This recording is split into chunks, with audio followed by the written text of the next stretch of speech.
Yeah. The whip for NUP, I think, is Honorable Betty Namboze Achireke. No, sorry. Chair of the caucus. Oh, okay.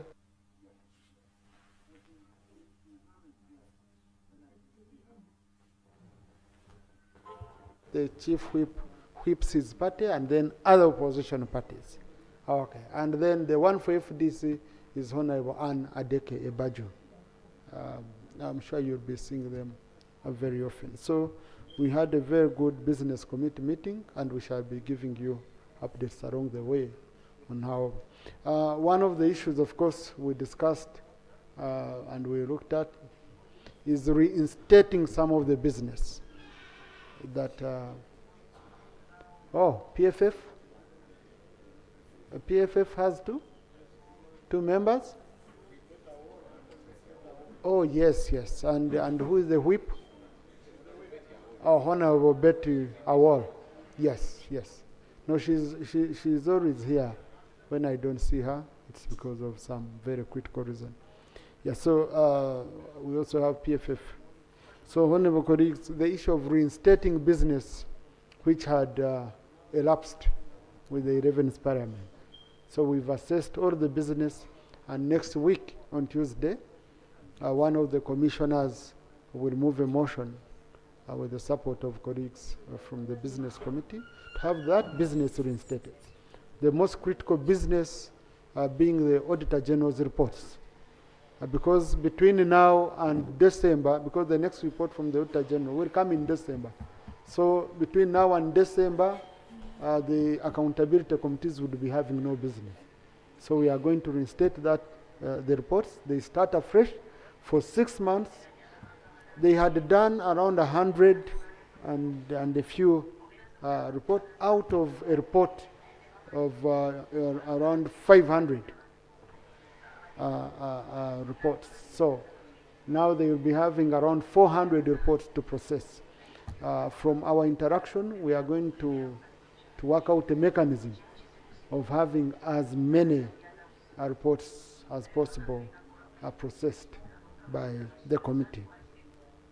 Honorable colleagues, also Rule 244 of our Rules of Procedure requires that a legacy report for the previous Parliament should be presented. Yesterday someone sent it to me. Today it was again raised in the Business Committee. The report is prepared by the clerk. It's ready. Of course, by our Rules of Procedure, Rule 244, it should be presented in the first sittings of the House. First seven sittings of the House. So, but the challenge we got, honorable colleagues, and you'll bear with us, is because the commission was not yet fully constituted. So when the clerk prepares this report, it's first submitted to the commission, and then the commission adopts it, and then it's laid on the floor. So the report is ready, and we are going to have a parliamentary commission, first parliamentary commission meeting, where it will be adopted, and we bring it here as a requirement of the rules. So you will have to bear with us, honorable colleagues. For matters of national importance, today is Prime Minister's time. That's why I put a few items on the order paper, so that we can have, I can have around 2 hours of you colleagues interacting with the Prime Minister and the honorable ministers present. You have a lot of issues to do with your constituencies, to do with the country. So today is your day. So let's go through this quickly, so that we go into an interaction where you raise your issues to the minister. You don't need to have booked, it will be spontaneous. I'll be just speaking on you, depending on how you look at me. If you, yeah, yeah. And now I see some have started winking, some are doing what? No, please, just be, okay? Yesterday I was chatting with Honorable Namboze, and MP was raising their arm. It's not a classroom, but that is for, we have MPs with disabilities who are not able to stand up. For example, that's a sign they use. But for you, other colleagues, you should be, you stand up, you look at me with mercy and a smile, and then you immediately attract my attention. Okay? That's how we are going to do business. In a very, very, yeah? Now, I thought we were moving very well. Honorable Timugiwi, because I wanted us to go to the next item, so that we do these two items and move quickly. Thank you very much. Right Honorable Speaker, it's a brief one. Just a slight issue on the Parliamentary Commission you mentioned earlier. It is within the President or within parliamentary rules and procedure that the Commission should actually be updating the House, or we receive some reports from the Commission of this Parliament. But to my surprise, the entire 11th Parliament, we hardly received any report from the Office of the Commission here in regarding to the activities and how they are managing our House. So I would like information from you whether the reason as to why we could not do that, because we do trust the Commission, they work for us, and why is it that as a House we cannot get a report on their duties and activities that they do, because we give them a lot of powers. So are we going to be getting those reports in this 12th Parliament so that we keep them in check? We all know what happened in the 11th Parliament regarding our commissioners. We want to keep these commissioners in check in the 12th Parliament so they do not embarrass us. Thank you. Why are you poking me on the rope? No, but honorable colleagues, we are going to have the first commission meeting, okay? And I can tell you, we are going to follow the law and the rules to the letter. Whatever we are required to do under the law, we are going to follow it. That's a commitment I want to give to you. And you'll be here to assess us, okay? You'll be here to assess us. And we are open. We are open because we are just Honorable Mwira has turned me into a target, honorable colleagues. So, next item. Item 3 on the other paper, statements by ministers on 1, the local council and women council elections 2026. Yeah, thank you. Now, before I call the minister, I just wanted to add on something which Honorable Namboze raised. And I touched on it yesterday, but I think I needed to have brought it out clearly. So she raised it today in our business committee meeting. I'm sorry for diverging some of the details here. So it's been a practice whenever we start a parliament. It's always good to give members a chance to make their maiden speech, okay? Without interruption, even if it takes how long. But you see, Parliament is a house of record. I don't want to force you to speak and you end up standing here and you send greetings to your voters. And you just, So, it can also be described as maiden, but we are a house of record. So to improve on that, we agreed as a leadership of Parliament that will be done from what I told you yesterday, State of the Nation address, starting on Tuesday, where each one of you will get 3 minutes uninterrupted. Okay, uninterrupted. Go prepare. Whether you want to read, you will read. If you want to talk off cuff, you will do that. You know, if you want to shake, you'll be allowed to shake. Okay, but I'm very, very sure none of you has stage fright. If you stood before voters and you go to the votes, how can you fail to just stand before this Parliament and you address the nation? So we shall do it that way. And like I guided yesterday, it is, we are even looking at taking, even if it's 4 weeks, 6 weeks, okay? And that way, you'll be able to raise issues to do with your constituency, okay? So please go prepare, and we start on the State of the Nation address, and the response from the Leader of Opposition, we start on it on Tuesday.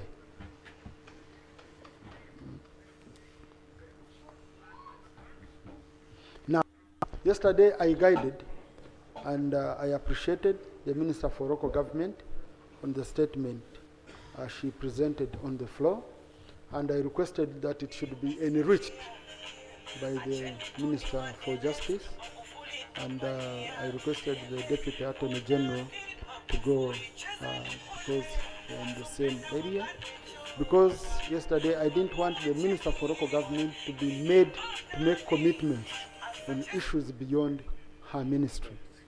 Some of the questions I was getting, we are to do with the Electoral Commission. I don't want the Minister of Local Government to make commitments on behalf of the Electoral Commission. She does not supervise.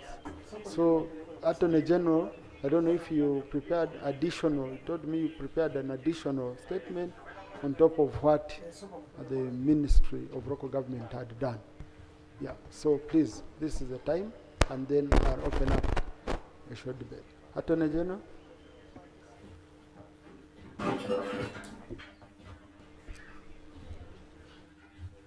Thank you very much, Right Honorable Speaker.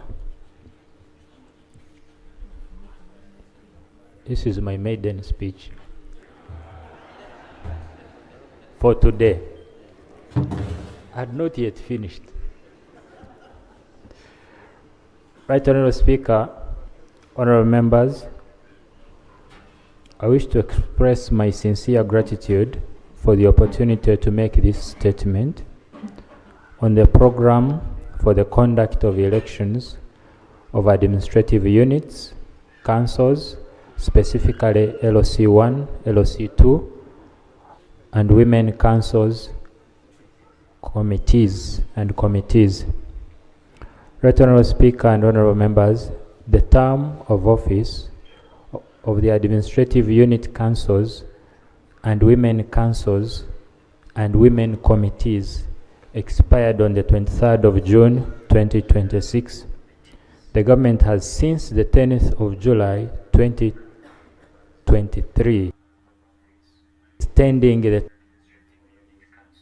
administrative unit councils and women councils and committees for a period not exceeding 180 days at a time, in accordance with Regulation 12D of the Local Government Council regulations specified in Schedule 2 of the Local Government Act, Chapter 138.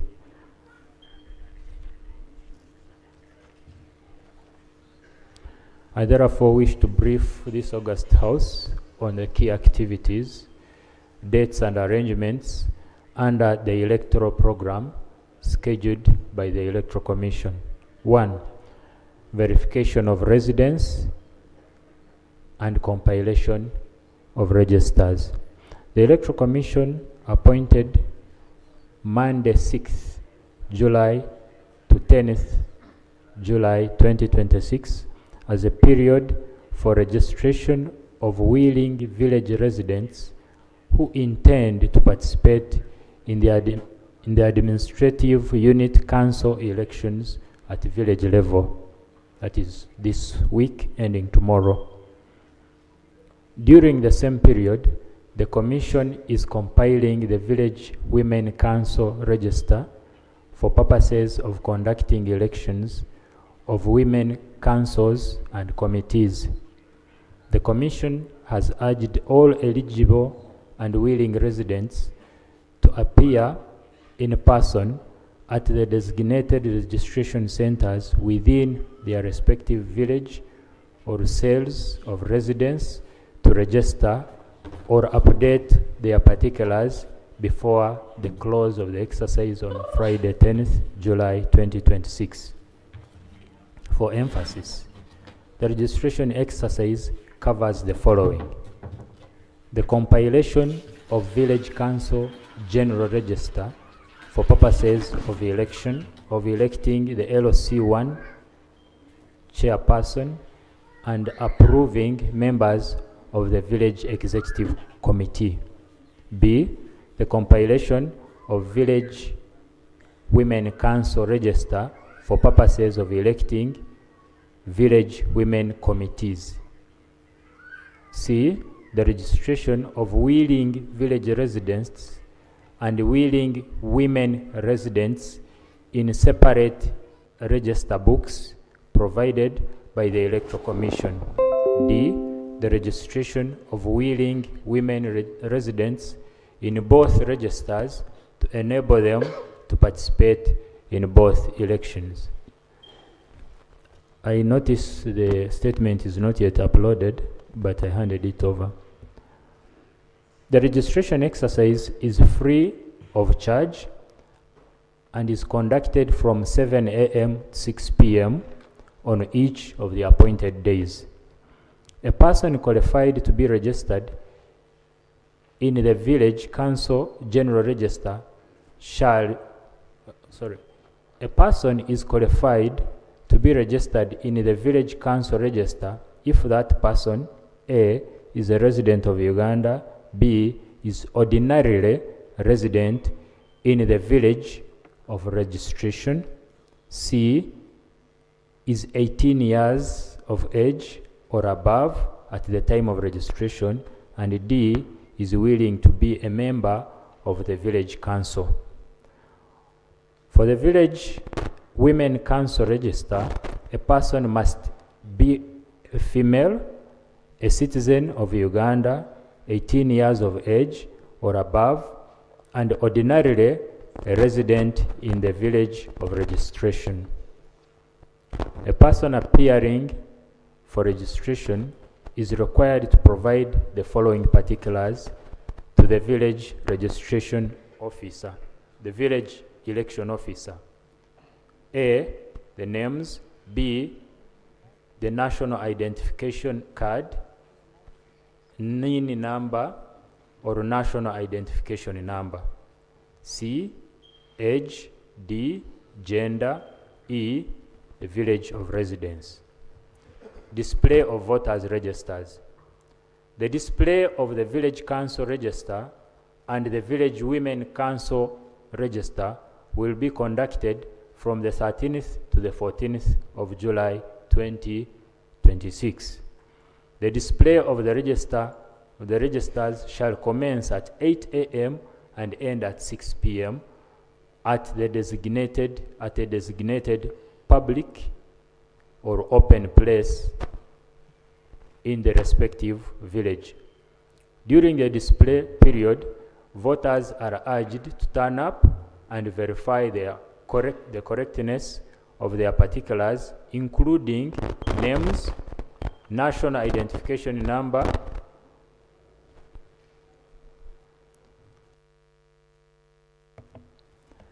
or application number, age, gender, and village of residence. Residents are further urged to report to the village election official the following categories of persons for removal from the register: A, the deceased; B, the underage; and C, those who do not reside in the village. Number 3, village women committees, composition, nomination, campaigns, and polling. The village women committees shall comprise of 5 members, namely the chairperson, the vice chairperson, the secretary, publicity secretary, and secretary for finance. The Electoral Commission has appointed the 15th to 19th of July 2026 as the dates for nomination of candidates for election to the village women committees. The nominations shall be conducted at the respective sub-county, town council, or municipal division headquarters by the sub-county election official from 9 a.m. to 5 p.m. on each of the appointed days. In the case of cities, nomination shall be conducted at the respective wards. For emphasis, an aspiring candidate for any of the village women committees must be female. Do I need to overemphasize that? Must be female, ordinarily resident in the village, a citizen of Uganda, and aged between 18 and above. An aspiring candidate must be registered on the Village Women Council Register. No academic qualifications are required, and no nomination fee is required. Campaign meetings for the village women committees elections shall be held for 3 days from the 20th to 22nd of July 2026. The campaign meetings or public rallies shall be conducted between 7 a.m. and 6 p.m. on each of the campaign days. The Electoral Commission has appointed Thursday, 23rd July 2026 as the polling day for election of the 5 members of the village women committees. The polling shall take place in a public or open place within the village and shall be by voters lining up behind the nominated candidates of their respective portraits, representatives, or symbols in accordance with Section 123 of the Local Government Act. Election of parish or ward to national level for women council committees. The parish or ward women's council shall consist of all members of the village women's committees in the parish or ward. The sub-county, town or division women's council, which shall constitute the electoral college at the level, shall consist of members of the parish / ward women's committees in the sub-county, town council, division, and a representative of women with disabilities elected from among women with disabilities in the sub-county, town council, or division through their structures.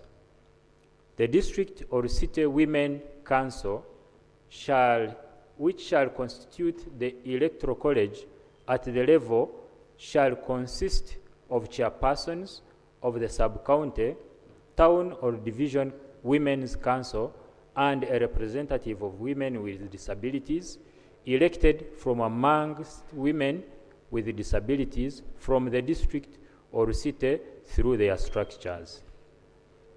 The election of executive committee members from the parish or ward level to the national level shall be conducted in accordance with the program attached as Appendix B to this statement. I'll read through. The issuance of nomination forms to aspiring candidates from the parish or ward level to the national level shall take place alongside the display of the respective electoral college registers. Composition of village or LC1 executive committee.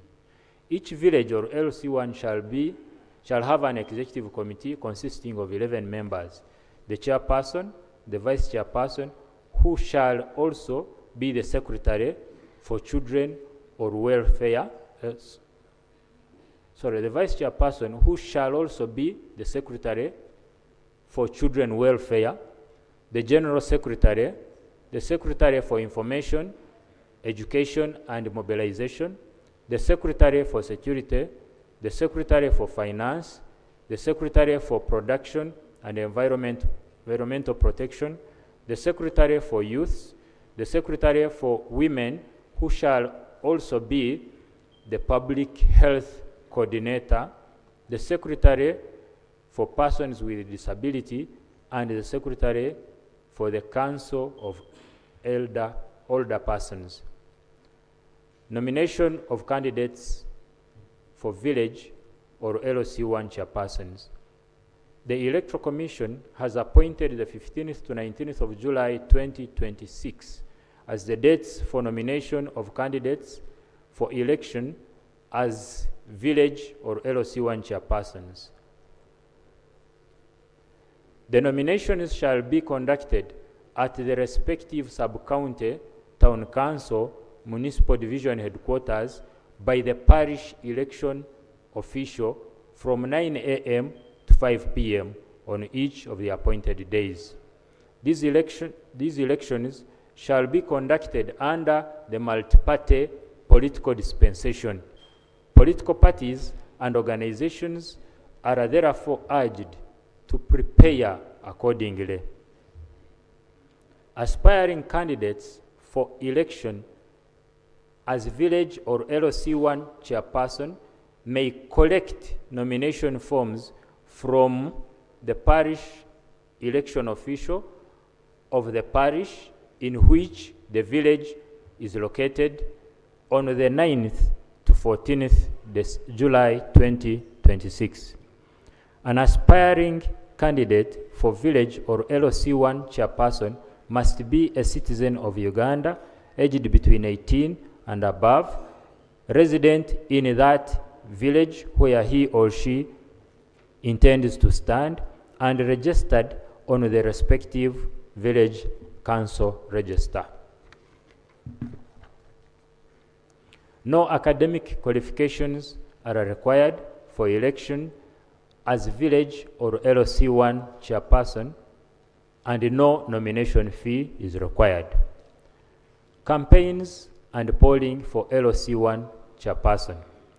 Campaign meetings for election of village or LOC1 chairpersons shall be held for 8 days from the 20th to the 27th of July 2026. The campaign meetings or public rallies shall be conducted from 7 a.m. to 6 p.m. on each campaign day.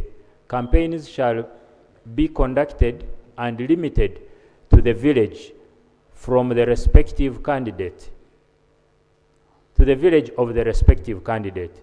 No candidate shall be permitted to hold physical campaigns outside or beyond his or her village.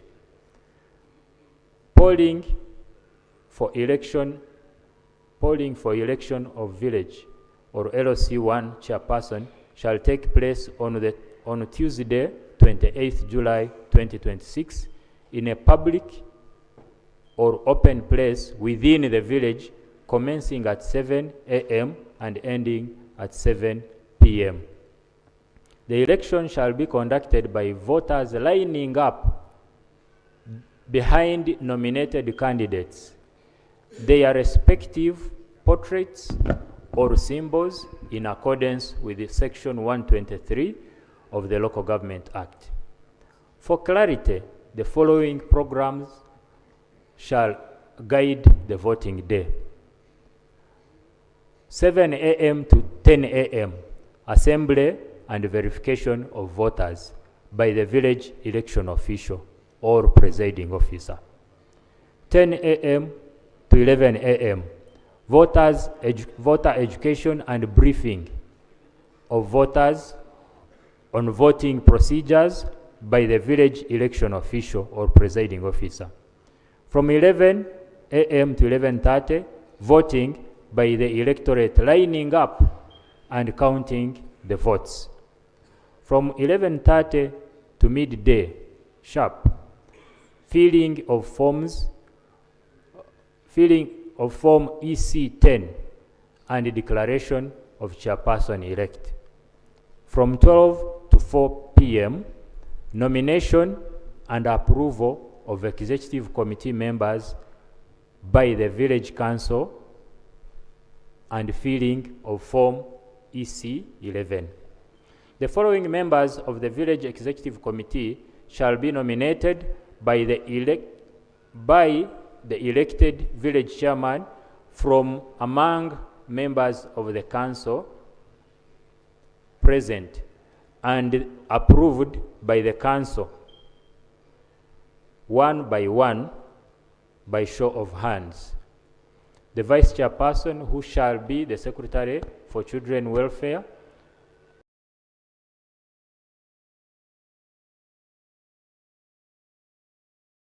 the general secretary, the secretary for information, education and mobilization, the secretary for security, the secretary for finance, the secretary for production and environmental protection. The following members shall join the Village Executive Committee by virtue of having been elected chairpersons of their respective village committees for special interest groups. The chairperson of the youth council at village level. Let me repeat. A, chairperson of the village youth council who shall be secretary for youths. The chairperson of village women council who shall be the secretary for women and also public health coordinator. The chairperson of the organization for persons with disabilities at the village level who shall be secretary for persons with disability affairs, and the chairperson for the village council of older persons who shall be the secretary for the council of older persons. Election of parish, ward or LOC2 chairpersons and executive committees. Members of the village executive committees in the respective parish or ward shall constitute the parish council for purposes of election of the parish or ward LOC2 chairperson. The election of the parish or ward LOC2 chairperson and the nomination of the parish or ward and approval of the parish executive committee members shall be conducted in accordance with the following program. 1. Compilation of parish or ward LC2 voters register, 29th July 2026. Display of parish voters register, 30th to 31st July 2026. Nomination of candidates for LOC2, 3rd August 2026. Campaigns for parish LOC2 chairperson, 4th to 9th August 2026. Polling day for election of parish or ward LC2 chairperson, 10th August 2026. The issuance of nomination forms to aspiring candidates for parish or ward LOC2 chairpersons shall take place alongside the display exercise scheduled for 30th to 31st of July 2026. Compliance with the law and electoral guidelines. The Electoral Commission has issued comprehensive guidelines to enable stakeholders to participate in the entire electoral program. The program is progressive in nature, moving from village to parish level in the case of administrative units, and from the village to national level in the case of women council committees. I therefore urge all aspiring candidates, political parties, organizations, voters, and stakeholders to acquaint themselves with the relevant laws and guidelines in order to appreciate their respective roles and responsibilities before, during, and after the elections. Facilitation of ad hoc election officials. The following is the payment schedule for the ad hoc election officials handling the electoral process. Sub-county election official,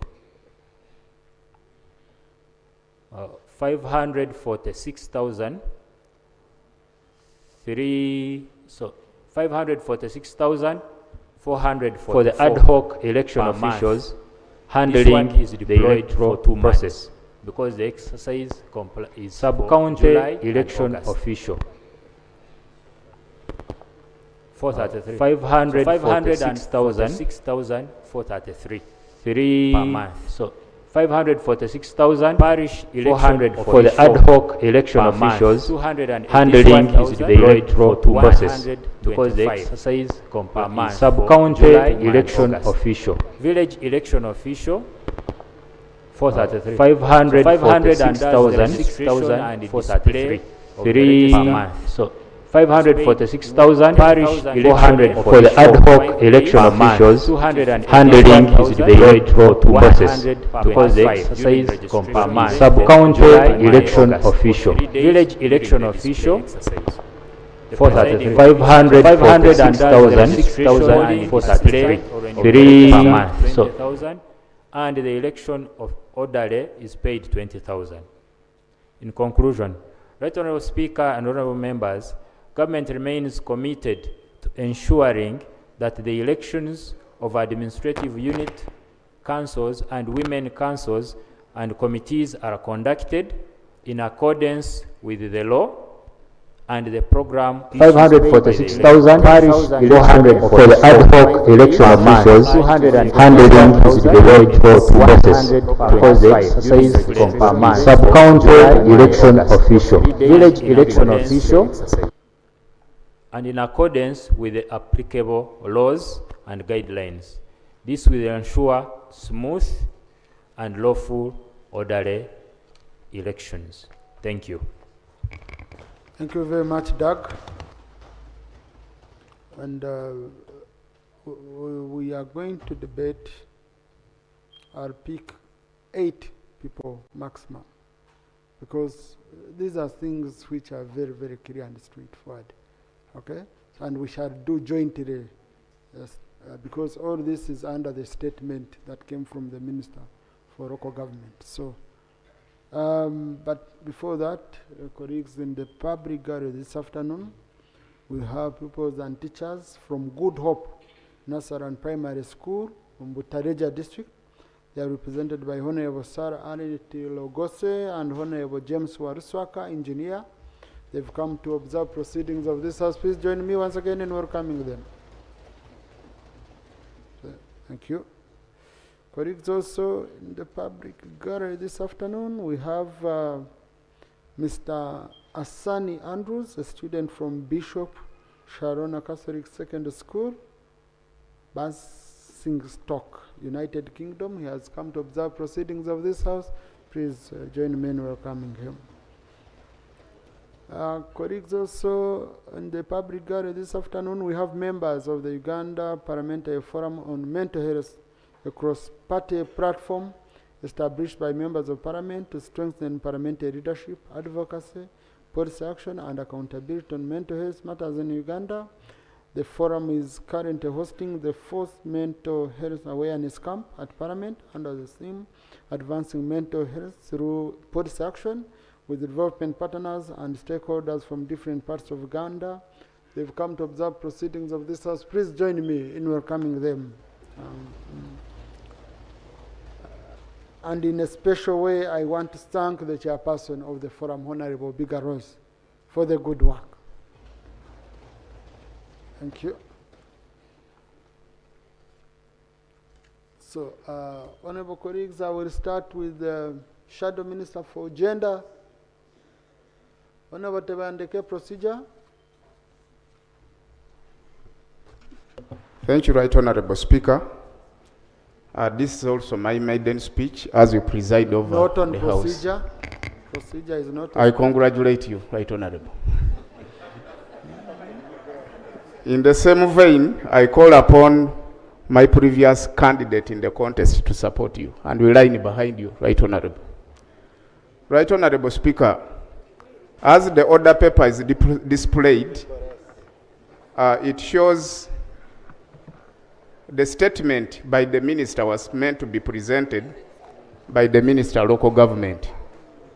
I'm aware of the collective responsibility, but in the presence of the Minister for Local Government, isn't it stampeding over the rights and the responsibility of the Minister of Local Government, who is even available in the House, the Honorable Namere, and the Attorney General goes ahead to present the statement? Is it procedurally right? And is it in the confine and the honest faith of my sister, Honorable Namere? Honorable, were you here yesterday?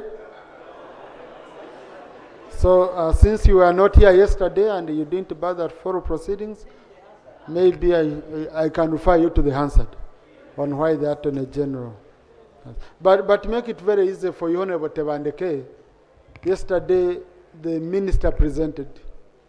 Honorable Tebandeke, can I have your attention here? Yesterday the minister for local government presented, but now the issues were mainly to do with the electoral commission, and we felt that in answering, we would need the minister for justice to come in and give additional information. So this is additional statement on the one of the Minister for Local Government. And the design of the order paper has to remain as it was yesterday. Thank you. So, Honorable Naruima Esther, followed by Honorable Paparu Lilian, and then Ruchiga Woman MP. Yeah.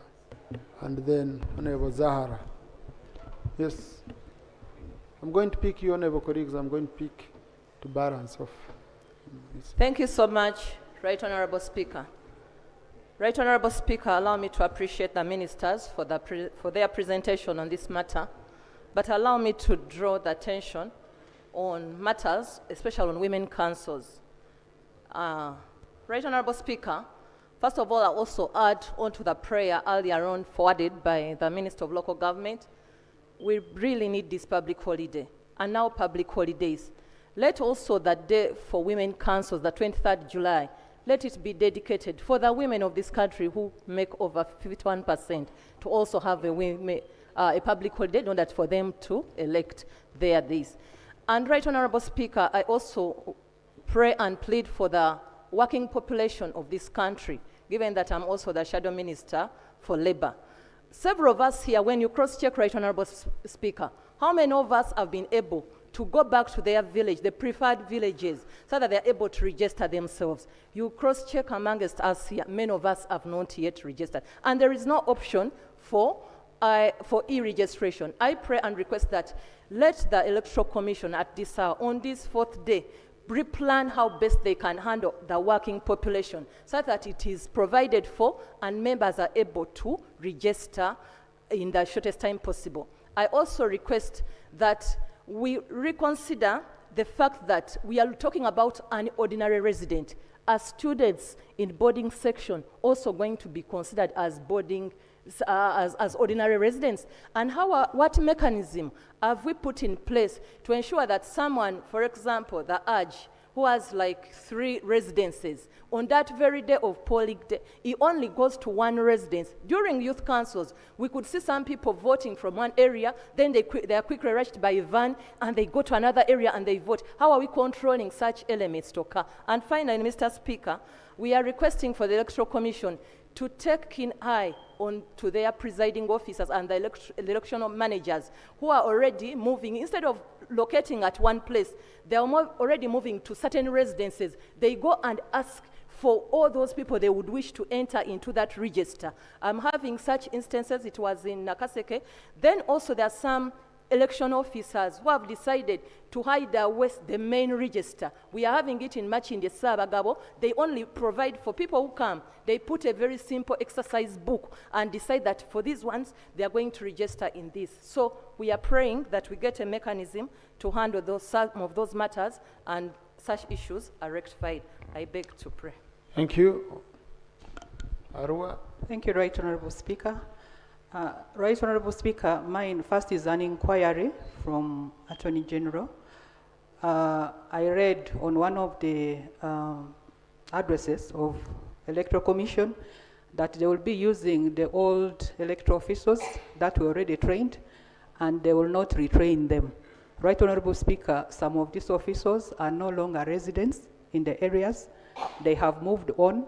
I wanted to know what plans they have in case they pick new people and they don't intend to train. How will these people perform? Secondly, Right Honorable Speaker, I have a university in my constituency, and the students in that university are intended to be registered as members of the nearby village, not necessarily the university village. I wanted to know how that can be handled. Thank you. Thank you. Yes, Ruchiga. Thank you, Right Honorable Speaker. Dr. Sylvia Tumiru Alini, it is my name from Ruchiga. I want to inquire about the time for the exercise, especially for us who are highly, involved in this exercise. Is it going to be like a public holiday? Can we be given time so to go and supervise? These are very important offices, and we shouldn't let them be done mediocre. We need to make sure that we have serious people on the ground to supervise the exercise. Number two, a quick one. These offices, for a long time, they have been run not well facilitated in terms of the pay of the LC1s, chairpersons, and also the press they call office. Most of the LC1 offices are run in people's homes, under trees, in bars, alongside roads, and so forth. Isn't it high time government gave some budget for rent or construction of a space to call LC1 chairman office? Most of us have been pushed to build offices for these villages, and yet we are also financially constrained. We need to respect these offices and give them a place to work from, so that they stop working from their homes and risking the family resources in terms of when visitors come, you have to provide for what to eat and drink, but also making the people who go very comfortable. My father was an LC1 chairman for many years, and his office was a dining table, and it was an inconvenience to all of us in the family. Thank you. Thank you. That's a very critical point, Honorable Sylvia. But I would request that we limit ourselves to electoral matters as of today. Okay? But that's very, very critical. And I'm sure the Committee on Public Service and Local Government has taken note. Honorable Zahara.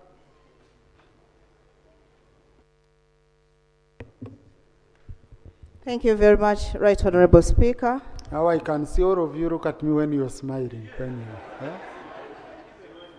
For record, my name is Zahara Lirika, the Member of Parliament for Machinde West and the Shadow Minister for Kampala. Right Honorable Speaker, it is on that note that I rise to seek clarification through you, Right Honorable Speaker, from the Attorney General. Allow me, Right Honorable Speaker, to draw the members' attention to the KCC Act 2020 as amended, where sections 38, 39, 40, and 41 were designed to work in tandem for good governance of the capital city. Right Honorable Speaker, it is on that note that I seek clarification. Section 41, because the Attorney General has given a brief about the elections, and now we are in a process. He has talked about the ward administrations, the cells, that is village, and he has skipped a very important matter in the KCC Act about the street committees constitution. Street committees, that is section 41 of the KCC Act. I kindly request to understand, Right Honorable Speaker, whether government rendered that section irrelevant in the Act, or whether they are intending to operationalize it in the meantime. And if so, Right Honorable Speaker, can we know when they can give us feedback such that that matter is not rendered irrelevant in the KCC Act? Thank you very much, Right Honorable Speaker. Thank you. I'm trying to see if there is... I'm trying to get a colleague from Karamoja. No, I know why I'm doing that. I have a short time, okay? Such colleagues first sit. Such a statements take a short.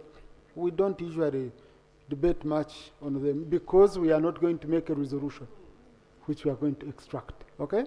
So I usually want to pick a representative.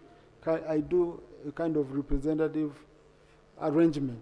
If I pick from each sub-region, I've picked from, for example, I've already picked from Ruchiga, I've picked from West Nile, you know, like that, okay? Yeah. Yes, Haji.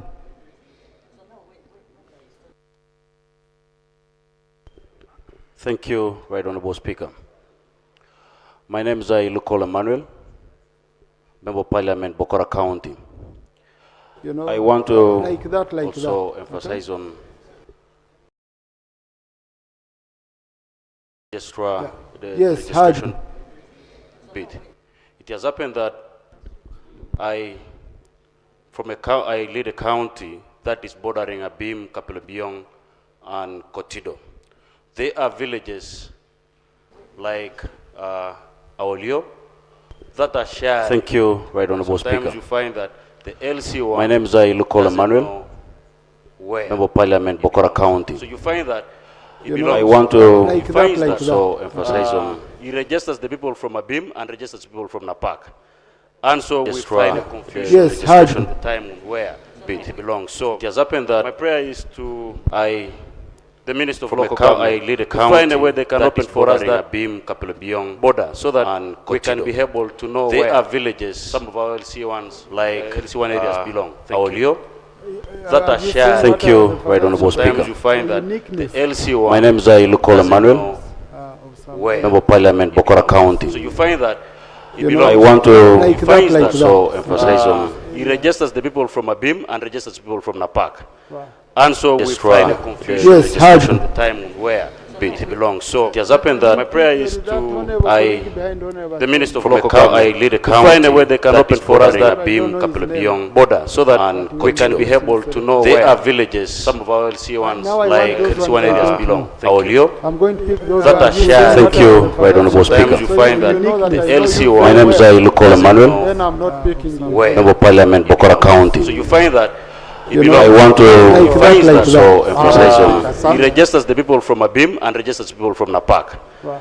And so we find a confusion registration the time where it belongs. So it has happened that my prayer is the Minister of Local Government, I lead a county, find a way they can open for us that Abim, Kapelebiong border, so that we can be able to know where are villages, some of our LC1s, like LC1 areas belong. Aolio, that are shared. Thank you, Right Honorable Speaker. You find that the LC1. My name is Ilukola Emmanuel, Member of Parliament, Bokora County. So you find that I want to emphasize on. He registers the people from Abim and registers people from Napak. And so we find a confusion the time where it belongs. So it has happened that my prayer is the Minister of Local Government, I lead a county, find a way they can open for us that Abim, Kapelebiong border, so that we can be able to know where are villages, some of our LC1s, like LC1 areas belong. Aolio, that are shared. Thank you, Right Honorable Speaker. You find that the LC1. My name is Ilukola Emmanuel, Member of Parliament, Bokora County. So you find that I want to emphasize on. He registers the people from Abim and registers people from Napak. And so we find a confusion time where it belongs. So it has happened that my prayer is the Minister of Local Government, I lead a county, find a way they can open for us that Abim, Kapelebiong border, so that we can be able to know where are villages, some of our LC1s, like LC1 areas belong. Aolio, that are shared. Thank you, Right Honorable Speaker. You find that the LC1. My name is Ilukola Emmanuel, Member of Parliament, Bokora County. So you find that I want to emphasize on. He registers the people from Abim and registers people from Napak. And so we find a confusion time where it belongs. So it has happened that my prayer is the Minister of Local Government, I lead a county, find a way they can open for us that Abim, Kapelebiong border, so that we can be able to know where are villages, some of our LC1s, like LC1 areas belong. Aolio, that are shared. Thank you, Right Honorable Speaker. You find that the LC1. My name is Ilukola Emmanuel, Member of Parliament, Bokora County. So you find that I want to emphasize on. He registers the people from Abim and registers people from Napak. And so we find a confusion time where it belongs. So it has happened that my prayer is the Minister of Local Government, I lead a county, find a way they can open for us that Abim, Kapelebiong border, so that we can be able to know where are villages, some of our LC1s, like LC1 areas belong. Aolio,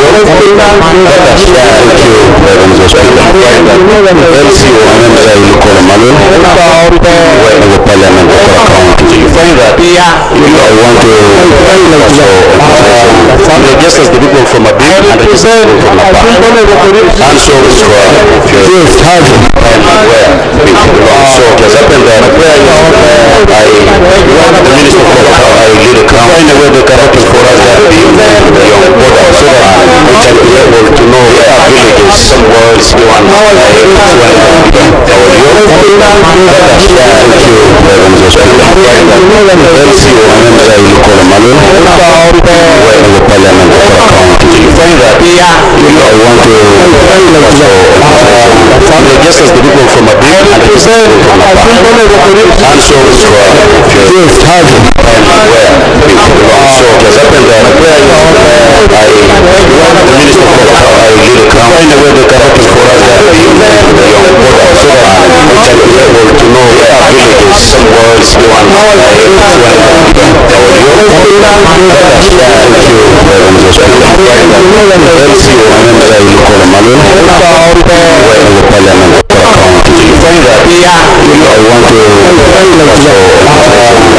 just as the people from Abib and the people from Lapa, and so it's where people belong. So it has happened that the Minister of Power, I lead a camp, find a way the government for us that the young border, so that we can be able to know where our villages, some words, one,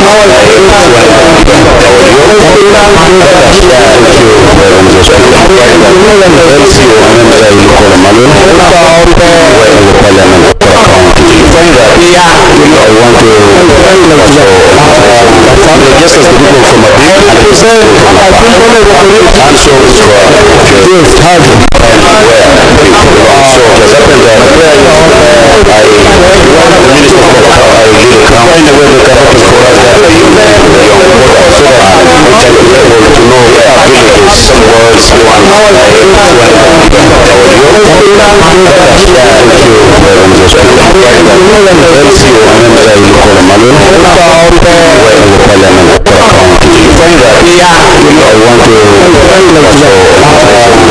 just as the people from Abib and the people from Lapa, and so it's where people belong. So it has happened that the Minister of Power, I lead a camp, find a way the government for us that the young border, so that we can be able to know where our villages, some words, one, just as the people from Abib and the people from Lapa, and so it's where people belong.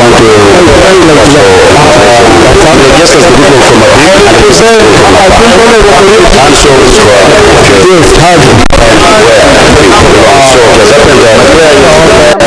happened that the Minister of Power, I lead a camp, find a way the government for us that the young border, so that we can be able to know where our villages, some words, one,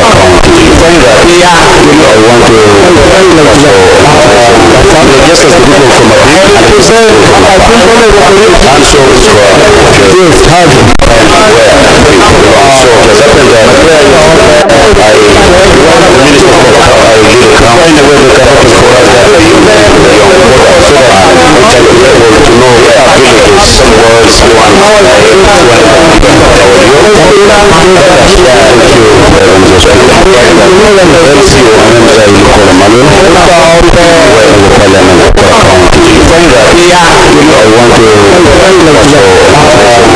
just as the people from Abib and the people from Lapa, and so it's where people belong. So it has happened that the Minister of Power, I lead a camp, find a way the government for us that the young border, so that we can be able to know where our villages, some words, one,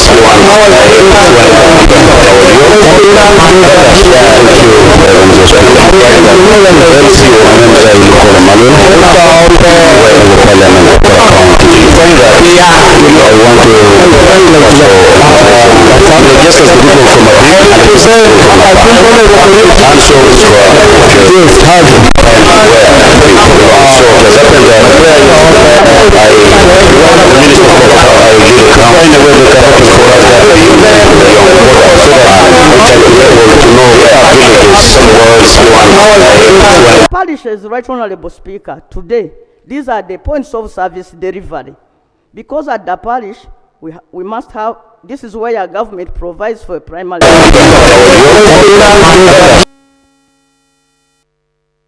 Honorable, time. So just because you've given note for the motion, now you're going into its detail. Why don't you bring the motion and then I'll give you space on the order paper, Honorable. Okay, thank you. Now, colleagues, we have a colleague from Rengo who was a parish councillor. Let me give him an opportunity first. Thank you so much. And then I also get workers. Yes, parish councillor is now a member of parliament from parish council. Thank you so much, Speaker. Since it is my maiden speech, allow me to take this opportunity to congratulate you upon retaining that seat, as we are also retaining these seats. Congratulations. My name is Kimba Emmanuel. I'm a member of parliament representing Bukoto Midwest constituency in Rengo district. Honorable Speaker, I want to thank our Attorney General for the speech, for the clarification he has given out. But still, on that note, I've heard that the exercise of registering started on 6th and it is ending tomorrow. Speakers, you are seeing us here, we are coming from different villages, and there are some members of parliament who are coming from far away. My request is, Mr. Speaker, I'm requesting you kindly, at least today, you adjourn the parliament when it is early, so that we can fix time of driving, and then we go back to our constituents, to our villages. Yeah, Honorable, when you say we adjourn, I cut you off, we adjourn. So continue and conclude your point. You want us to adjourn? No, not now. So you adjourn the time, so as we fix time of driving, and then we go and we register ourselves in the village registers. I thank you. Yeah. Just, really, Attorney General will make me understand. Because I'm a registered voter in my constituency. We have just finished elections. So you mean I must first go back to Mitoma to register? Yes. Huh? Yeah, so Attorney General will help us clarify on that. I had allowed workers. Honorable Naku.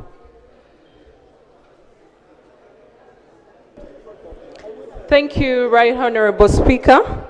But through you, I seek clarity from the Attorney General to know on whether the government has undertaken civic education for the general public, because people are calling us, our constituencies are calling us to know what positions are there. Starting forward, I would request if there would be a robust civic training on the LC1 elections. Thank you. Honorable Maria Chambade.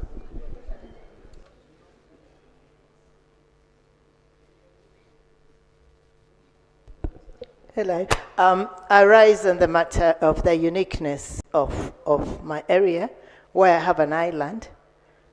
We have an island called Buiga, Right Honorable Speaker.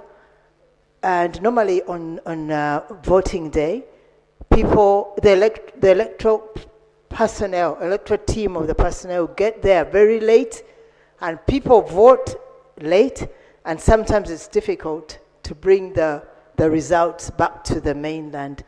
So I seek the intervention of the Electoral Commission or the Attorney General, through you, Right Honorable Speaker, to have unique or affirmative action for the islands, or management of the elections in the islands. I rest my case. Amelia Chamba Dema, Wokota North. Thank you. In Toroko, then Honorable Chirumira.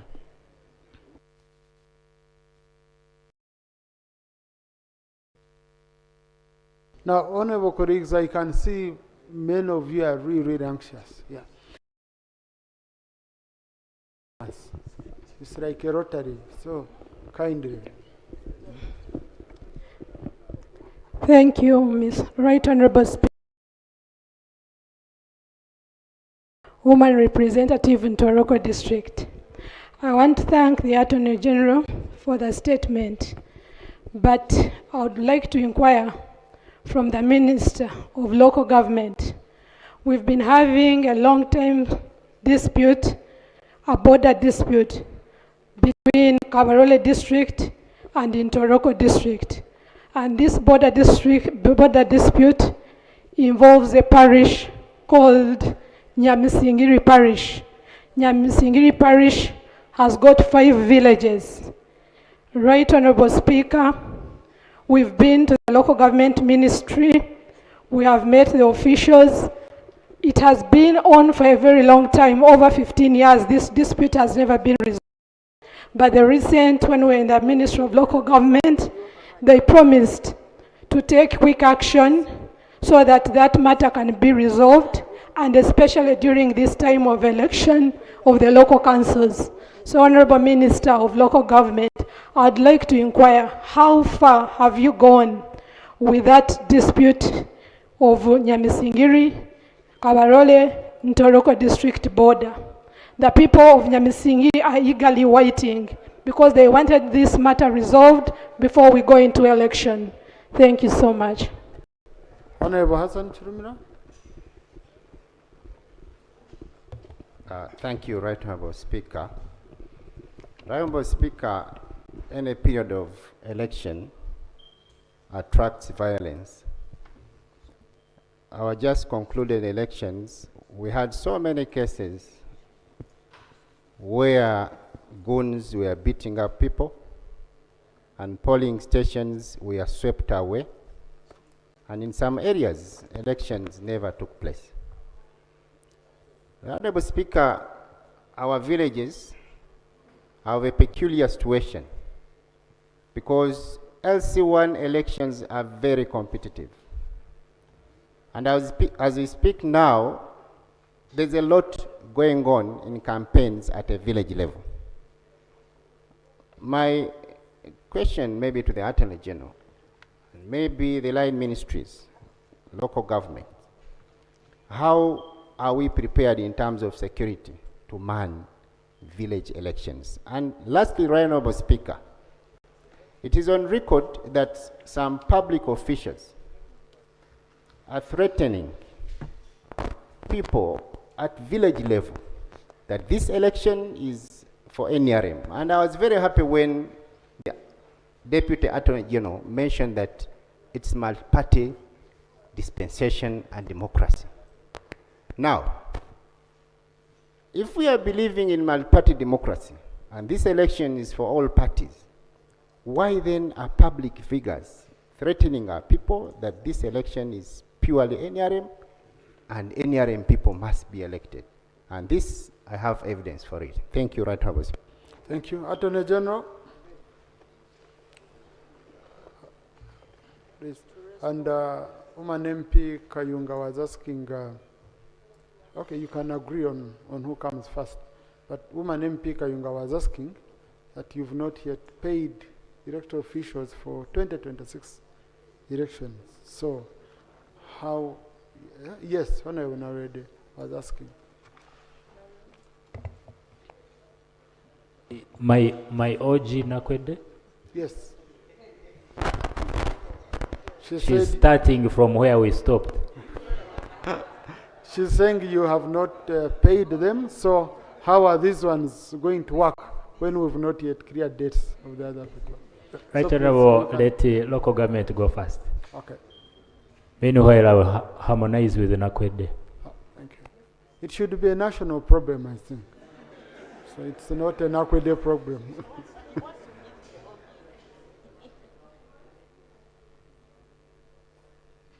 And let's just be quick. I have around 7 minutes maximum for this. Thank you, Right Honorable Speaker. Right Honorable Speaker and honorable colleagues, thank you for according the Ministry of Local Government ample time to dissect these matters that are very important to the people who sent us here, because they regard the very last mile of governance for our people. Right Honorable Speaker, the issue of boundary disputes is very notorious. In almost every sub-region, there's an issue of boundary disputes. But this is the position, official position from the Ministry of Local Government. Whenever and wherever local government boundary disputes exist, they are handled in conjunction with the Ministry of Local Government and the Ministry of Lands, Housing and Urban Development. The Ministry of Lands, Housing and Urban Development conducts a scientific survey to open the boundaries, while the Ministry of Local Government handles the community perspective of the conflict and public engagement. Government remains committed to ensuring an amicable and lawful resolution of such disputes. Permit me, Right Honorable Speaker, to inform you that the Senior Minister, Honorable Balam Bargahari, and I have plans underway to write to all members of Parliament to implore them to inform us of such disputes, and even those to do with parish model committees, so that we resolve them on ground accordingly. Because many of them have been ongoing for a while, and sometimes the previous administration keeps mentioning them, but the physical engagement on ground sometimes does not come to light. So, honorable members, you're going to hear from us officially. Some of them that had already communicated to us beforehand, before today's communication, the Senior Minister is out there on ground. Besides resolving issues of corruption, he's also engaging and embarking on those issues of boundary disputes. We actually have a meeting tomorrow for the Bugisu sub-region, tomorrow at 2 p.m. and part of the agenda are boundary disputes. Thank you, Right Honorable Speaker. On the issue of politicians intimidating candidates from other political parties that my good friend, the Haji from Luwero, talked about, that I would decry as well. Personally, as the State Minister for Local Government and Woman MP Masaka City, I have about 5 paid announcements on CBS myself. And my announcements are clearly telling people, go and vote for good citizens to be your LC1 chairpersons, no matter the political party. That's what my announcement is saying. Yet I'm a member of NRM and even a woman MP on NRM ticket. So if the State Minister for Local Government can encourage people to embrace good Ugandans, whether they are from other political parties, I don't think any other politician should be intimidating our people that as a must, hook or crook, they must vote members of a given political party. I kindly urge the honorable member that raised this matter, it is a serious matter, it's bordering on crime, to accord us with that evidence so that we are able to engage the political leader who is intimidating people. It is a crime. Right Honorable, the Honorable Woman MP of Wakiso raised an issue of men with more than one wife. That exactly where will they vote from? With more than one wife, like Honorable Nsamba is saying, living in different LCs. He's probably an authority on that topic. So these men will have to choose exactly what is their residence. In law, the Attorney General could back that up, but I think in law we have what they call a principal holding. So the Haji will have to decide, okay, even if it's a Christian who has many women, wives, they will have to decide. The Minister for Foreign Affairs, the shadow minister, is saying the men should choose the younger wife. She's probably the younger wife in her arrangement, but the issue on elections of LC1 majorly surround the factor of residence. Where do you live? Where is your residence? So if that husband chooses his principal holding or residence, he will have to be registered in that area. I think the Attorney General will expound on what the law says about those who might want to vote in more than one area, but I suppose that is crime. He will expound on it. Right Honorable, we have a major issue that I even heard Ugandans debate over the radio, but I welcome the members of parliament that have brought it to light in this house. An issue where there are areas, there are villages with schools located in those areas, especially the urban centers.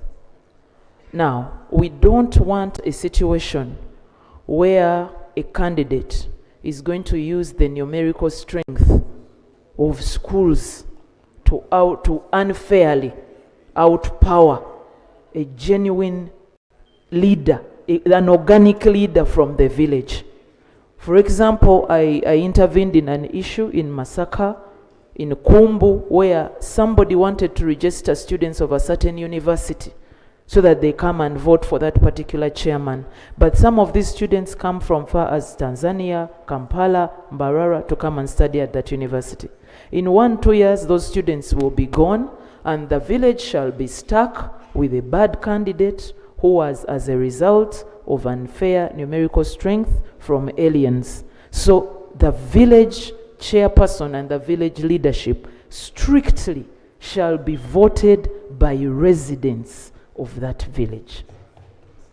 Members of Parliament, honorable colleagues, I kindly request you that in case this August House permits a time for recess or a break, please use it to pass on this information that the people that are going to vote for the LC1s or the committees, both at LC1 and 2, are strictly members, people that reside in that village. Most of the legal questions shall be answered by the Attorney General, but I wanted to mention... Honourable Minister, can we conclude? I wanted to conclude by answering Honourable Zahara. She raised a very important question that many times is not addressed, and I can see even in this document it wasn't addressed, but I happened to have an idea. She's talking about the street committees. Right Honorable, in the Local Government Act, sections starting from 50 to about 57 grant the councils, the village councils, power, delegated power to appoint given structures, small structures, depending on the role. Some of those structures are to help in sanitation, Bulungi Wansi. Some of the structures are to help in security. Right Honorable, this country was thrust into indescribable pain when a person playing for the national rugby team was mistaken for a thief and murdered in cold blood. If the street committee of that particular street where that border stage was, if they had an active street committee with an active defense secretary, probably an alarm would have been made and that activity would have been brought to a halt. So they are very important in countering mob justice, in dissemination of information to do with sanitation. And I want to assure the Honorable Yulika that they are not provided for by the law in a court. However, they are provided for under the delegated power of the local councils. The KCC Act does not, the SCC Act also provides for them in terms of delegated power. It grants those councils the right, the village councils, to form different committees for specific roles. Thank you, Right Honourable Speaker. Thank you, honourable colleagues. I think what Honourable Zahara wanted was that as a government you look into that issue, okay?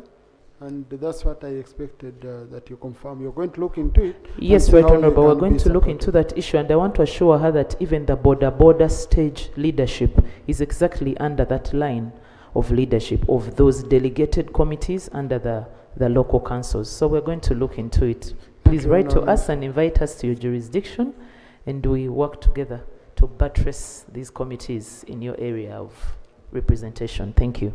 Thank you, Attorney General. Thank you very much, Right Honourable Speaker. Right Honourable Speaker and colleagues, I noted a number of issues The first was a suggestion that the 23rd of July should be made a public holiday since it is designated for women council elections. I do not have the authority to make that declaration. Through the Prime Minister, I will take it up to Cabinet and see what comes back. The other was the Electoral Commission should extend the registration period beyond Friday, which is tomorrow, to enable us, the members of Parliament, to go and register, and the working class. Right Honourable, we are speaking of ordinary residents, not where you come from. That means you are at liberty to register and vote from Nabingo, Vataka, where you reside, despite the fact that you come from Mpara sub-county, Chegegwa district. It is ordinary residents.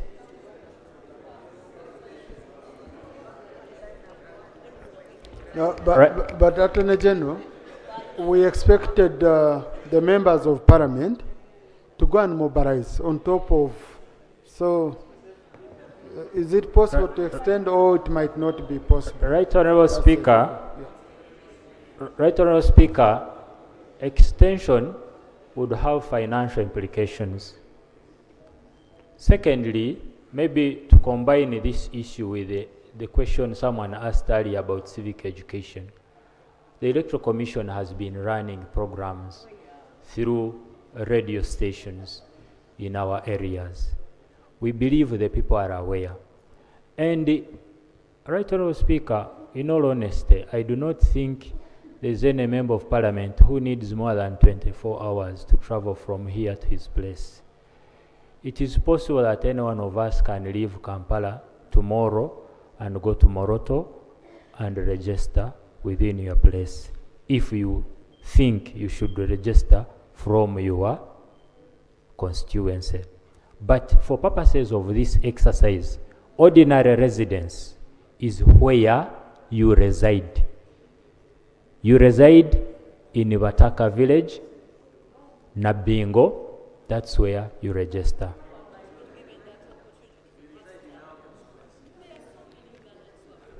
But in all honesty, Honourable Attorney General, continue. Thank you, Right Honourable Speaker. My brother Ansamba, the other question was... No, honourable colleagues, you see, you should remain in your position when you're asking for clarification. But when you when you're asking and then at the same time going for the microphone, you know? Honorable Zahara Ruyirika indicated that in Machindi Sabagabo, someone has hidden the voters register. It was my sister. We are going to follow that up. I'm glad you have brought it to our attention. Someone asked, will the Electoral Commission recruit new people for the voter exercise? I want to read the schedule, which I did not read earlier, just 4 paragraphs. Recruitment of sub-county and parish supervisors was done on the 25th of June, 2026. Recruitment of village election officials was done on between 22nd June and 1st July 2026. Display of names of recruited village election officials at parish ward level was done on 2nd July. And finally, training of village election officials at parish level was done on 3rd July. So that was done. The issue of students has been answered by my colleague. Students are not residents, so we do not expect them to vote from where they are. Will MPs be given public holiday? Right Honourable Speaker, I believe we will be given either recess, depending on the administration of Parliament. That will be your decision. Will LOCs be given offices? Right Honourable Speaker, that is not a matter I can respond to right now. It has financial implication, but I will take the concerns to Cabinet through the Prime Minister and the Chief Whip for discussion. You know, the good thing is that life is dynamic. Things change. We tend to see new things and want to adjust accordingly. So you have highlighted something new, and you should take it under consideration. The issue of street committees has been responded to.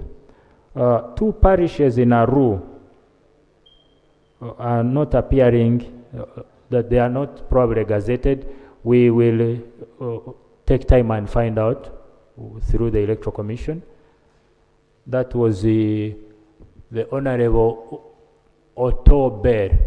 And if I understand correctly, that means I have died well. And then he's called I was born well. Okay.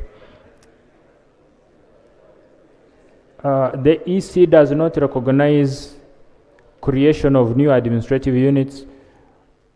Right Honourable Speaker, new administrative units, that decision has to come from Cabinet.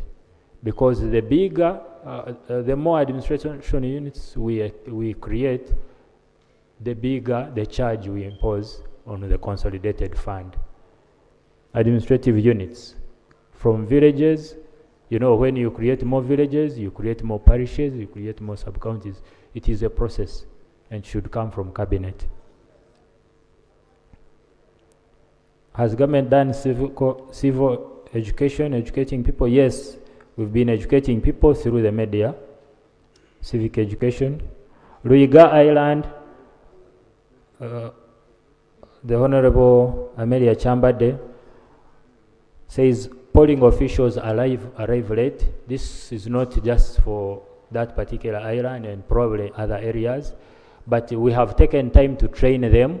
We believe this time we'll be more vigilant to make sure they arrive on time for the exercise to be conducted smoothly.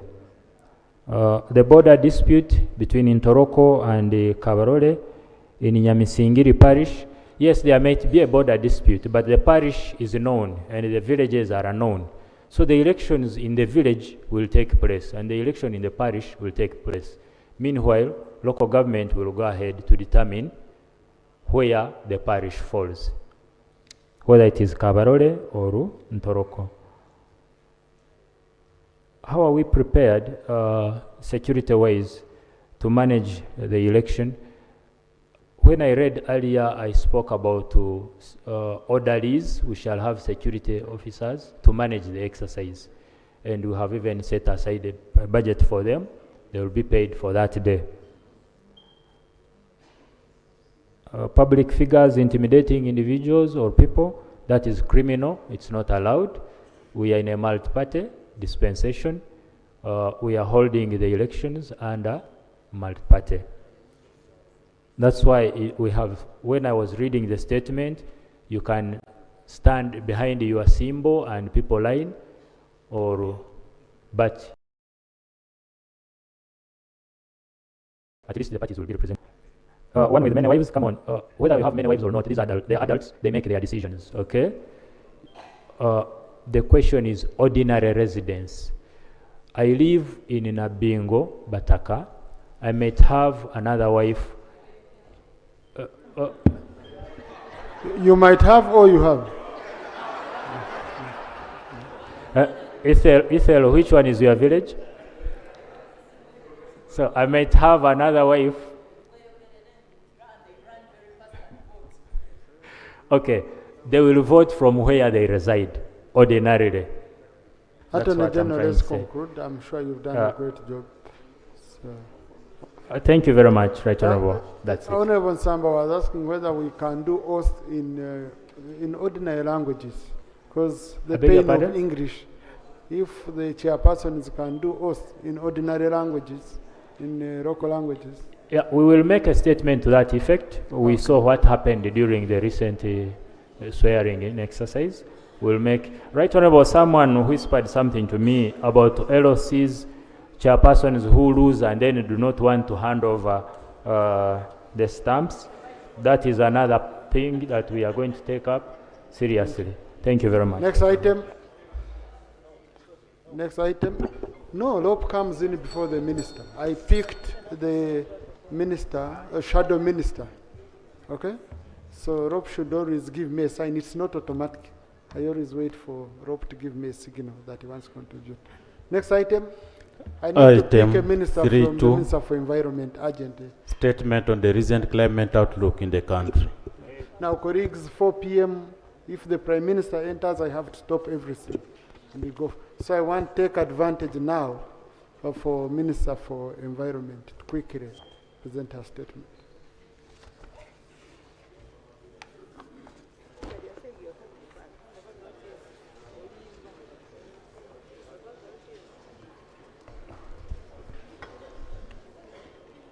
Thank you very much, Right Honourable Speaker, for this opportunity. Right Honourable Speaker, I'm making a statement on the effect of climate change and the status of the weather forecast on behalf of my senior minister, who is also still engaged.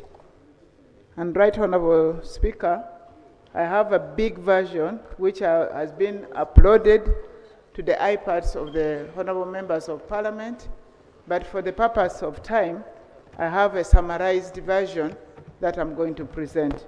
The details, honourable colleagues, you go to your iPads and get all those details. And on the onset, Right Honourable Speaker, I want to notify the honourable members that we are going to put the members of parliament on our list, whereby you get daily update on the weather forecast. So, Right Honourable Speaker, this brief has been prepared to update you on the weather patterns expected in July 2026 across the country. My Ministry of Water and Environment, through the Department of Meteorological Services, produces weather and climate forecasts and information for different sectors, including aviation, marine transport, water resources management, agriculture, health, national defense and security, disaster preparedness, and other developmental activities to support the planning and decision-making for sustainable development.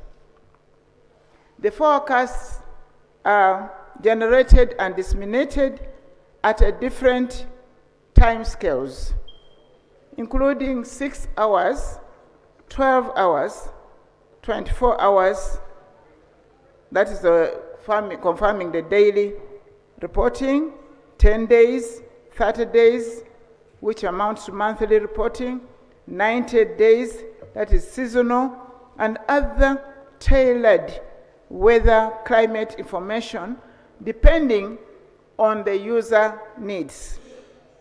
For easy interpretation and update of seasonal forecasts, especially by the farmers, the forecasts are usually translated in 35 local languages depending on availability of funds at a time. Right Honourable Speaker and Honourable Members of Parliament, as you are aware, Uganda experiences 2 major rainfall seasons, namely March, April, May, and September, October, November, and December. However, northern and parts of eastern Uganda usually receive substantial rainfall during the months of June, July, August. The 2 major rainfall seasons are separated by 2 dry periods, namely December to February and June to August for the southern sector. Honourable Speaker, sir, On the 28th of May 2026, my ministry released a monthly weather update which follows the June, July, August 2026 seasonal forecast. In June, July, August seasonal forecast, we indicated that there would be suppressed rainfalls during June, July, August seasons across the country, partly due to the developing El Nino condition, that is warming of the sea surface over equatorial, central and eastern Pacific Ocean. As a result, the rainfall recorded during the month of June 2026 across the country was largely suppressed as we had predicted. Mr. Speaker, sir, the rainfall outlook for July 2026 over Uganda indicates that northern and some areas of eastern Uganda are expected to receive occasional, and that is on and off, light, isolated rainfalls. In contrast, central, southwest, and some parts of eastern are expected to remain predominantly dry. Overall, some parts of the country are expected to experience below the average rainfall during the month of July 2026. How would the temperatures be like, Right Honorable Speaker and members of Parliament? The temperatures are expected to be higher than average during the month of July due to the predicted dry conditions, which is largely influenced by the ongoing development of the El Nino condition over the equatorial, central, and eastern Pacific Ocean. And that would be the impact. Right Honorable Speaker, the expected weather condition in July 2026 are expected to result in several impacts, particularly on climate-sensitive sectors like agriculture and food security. Here, we are likely to have reduced crop yields, livestock stress, and chances of increased pests and diseases that thrive in warm and dry conditions. 2, water and environment will be affected. The expected impact include the water shortages, increased risks of wildfires, and loss of biodiversity. In health sector, the expected impacts will include heat-related illnesses, waterborne diseases, and poor nutrition as a result. The social impact is that food insecurity will be imminent, conflict over the limited available resources, and migrations will be visible. People moving from one place to another in search of water and food. And the overall economic impacts will include reduced household incomes because the food prices will also go up. And we therefore, as the Minister of Water and Environment, advise as follows. Right Honorable Speaker, sir, in response to expected weather condition is that, 1, communities our communities are encouraged to practice water conservation strategies. Let's use our available water sparingly. Our people should promote efficient use of water for domestic and production purposes.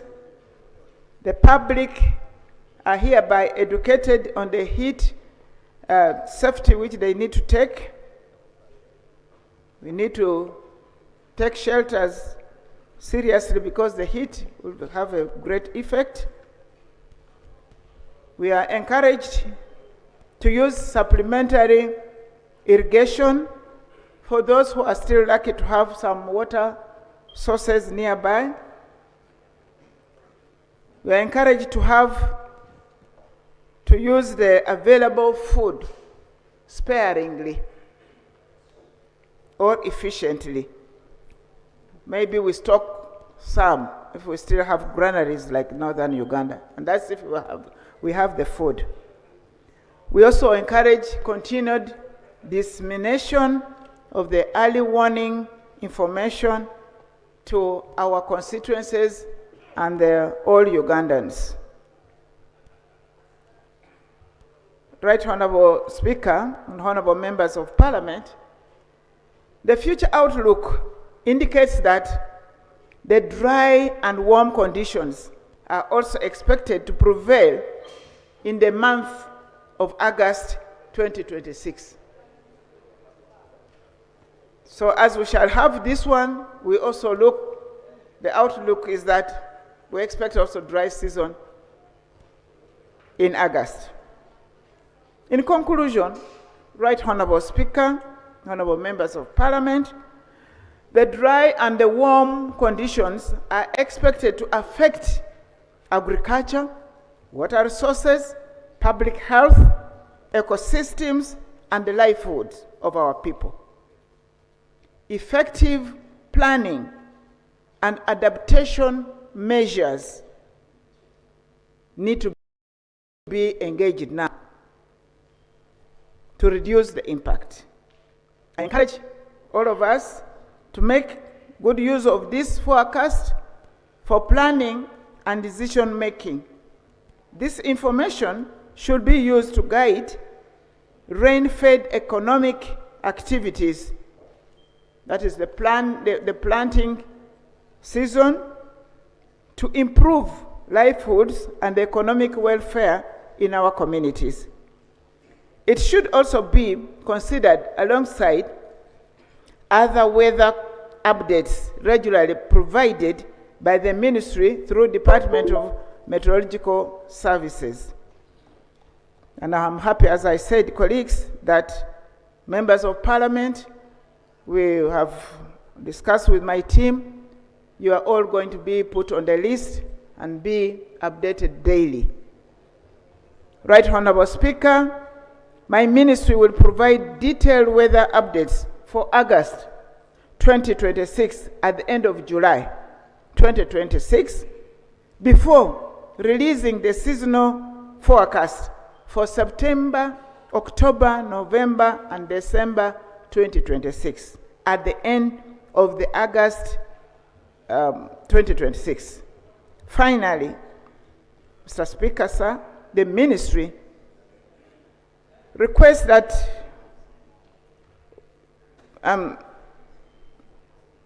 we appeal that we are supported with enough resources to acquire specialized equipment, to put in place a comprehensive, those ones will be done.